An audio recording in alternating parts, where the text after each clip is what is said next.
the Phaseolasuchus, and if you're looking for them, they pretty much spawn everywhere out in the dunes. Like, they are so common. This is like their domain. While they're out of the ground like this, you can't do any taming at all, so I would recommend just keeping your distance because they are quite nasty and they will mess you up. What we want to wait for is for them to dive into the ground, and then at that stage, we can proceed with the taming process. There's a couple things you're going to need. First of all, some sort of explosive. C4 works, grenades work, or even a rocket launcher. Another thing I would recommend, but maybe it's not actually definitely needed, but some ghillie will keep you cool and also stop creatures from coming after you. And as you can see, it has buried into the ground. I don't actually see it. Oh, there it is.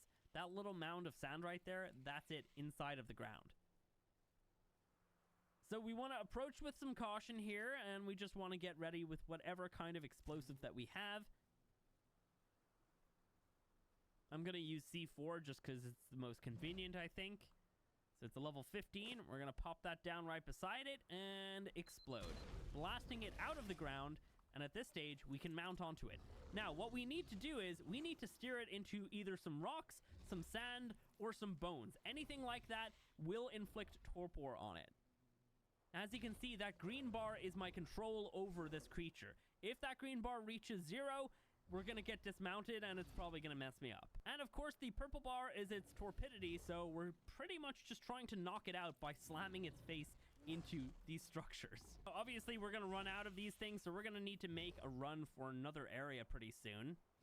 I'm going to probably head over the hill, and hopefully we're going to have some good luck with some more stuff over there to bash into. You want to look for everything but trees. Trees do not inflict the torpor. Now, hopefully we can get down here and start bashing some rocks before I lose control of this guy. And we've already got him like halfway tamed.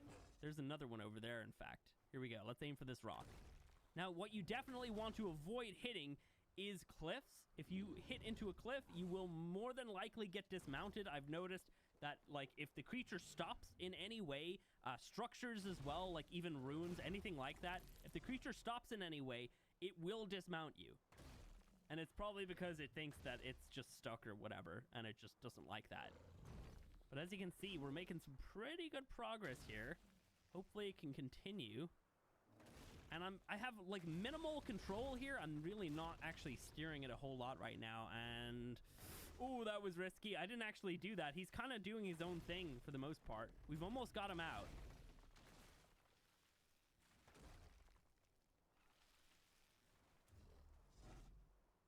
And a couple more rocks and we should have him here. This will only be enough to actually knock him out. At that stage, we actually have to feed him. Now, obviously, there's a bunch of creatures around, and he didn't knock out in the best area, so we're going to have to deal with all those guys. The hard part is done, though. He is knocked out, which is amazing. And bear in mind, that was only a level 15. Anything higher than that is going to take a lot more hits. They don't really seem to drain their torpor super fast, and their food does go down relatively fast. I'm not entirely certain of what kibble they actually take, so let's just see what they eat. Oh, looks like he ate one piece of kibble and got tamed. Let's see. Well, he ate the highest tier, but that might not actually be what he takes. Well, either way, we have ourselves a Phaseolasuchus. Now we need to make the saddle. To do that, we need to be level 70, and it's really not super expensive at that level. 30 metal is, like, not that difficult to get. Let's get him out into the open so we can check him out. So we can come directly to the radial wheel here and actually make him bury into the ground, which is pretty typical of creatures that can do that. And of course, while he's in there, only I can see him, and the enemy shouldn't be able to see him. And he should be a mound now. Let's go ahead and get him to come out. It does seem like he's got some extra little things here, but that's probably based upon his tail whip attack. So what's this guy do? Well, first of all, left click is a bite, and it looks pretty ferocious, to be honest. You can obviously bite as well while you're running and walking, which is pretty good. Right click is our debris whip. So let's go ahead and try and aim for that snake over there. And that was not very good. That's probably going to be pretty useful against a larger target like a rock elemental or maybe even Rex. Our left click does a little like armor breaking sound, so I'm pretty sure that it's like acid that can actually essentially get through the armor of creatures. If we press space, we can go into the ground, and this is where things become interesting. We can actually go right through rocks here, and as you can see, he gathers flint and only flint. this is huge. This is like the first proper flint gathering creature in Ark. Though you are held back by the creature's stamina. So let's pump a couple levels into that and go back into the ground when it's full. Let's do that. Here we go. And I just immediately started gathering more. Obviously, lots of creatures gather flint, but I don't think anything specifically only gathers flint. This is definitely going to be quite useful on this map. Now, while you're in the ground, you can hit right-click and build up your momentum to do a little sand whirlpool. And at this point, anything that was inside of here would be immobilized, and yeah, they would take a little bit of damage.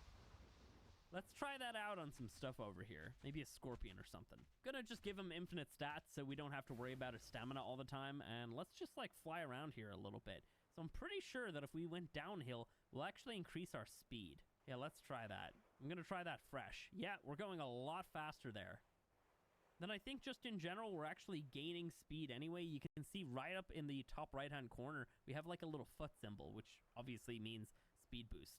All right, we got an Arthro over here. Let's try out this little sand whirlpool. And I did not do that in the right area at all. Let's try that right here then. It's kind of hard to actually aim. All right, dung beetle. That's going to be the thing. Here we go. Can I get him? I think I can. Here we go. And as you can see, he's actually going to like go into the sand a little bit. And we can make him submerge by hitting left click. And he's gone directly under. That's crazy. Oh, man. That's pretty cool. I like that. While we're in the sand, we can also hop out and attack as well, which is pretty good. From a little bit more testing, I figured out that you can actually stop creatures from being aggro to you by using the debris whip on them. As you can see, that Carno is just running and running and running. He's never going to stop. There's a little bit of a cooldown for each creature that you're hitting with this, and obviously you can't spam it on the same creature constantly. And it also turns out that you can trap flying creatures using the sand vortex as well, which could be quite useful unless they get killed immediately by a direwolf. But yeah, still pretty useful. Just in general, I see this as more of like your mid to kind of late game tame where, you know, they're going to be pretty useful, but maybe not as useful as some other creatures that you should have at that stage. Obviously, these guys are indeed breedable. They are reptiles, so they should lay eggs. And yeah, that is the Phaseolasuchus. If you guys have enjoyed this video, hit the like button. I've already done one on how to tame up the Oasisaur in case you're curious. And we got some more content on the way as well. And yeah, thanks for watching. Catch you in the next one.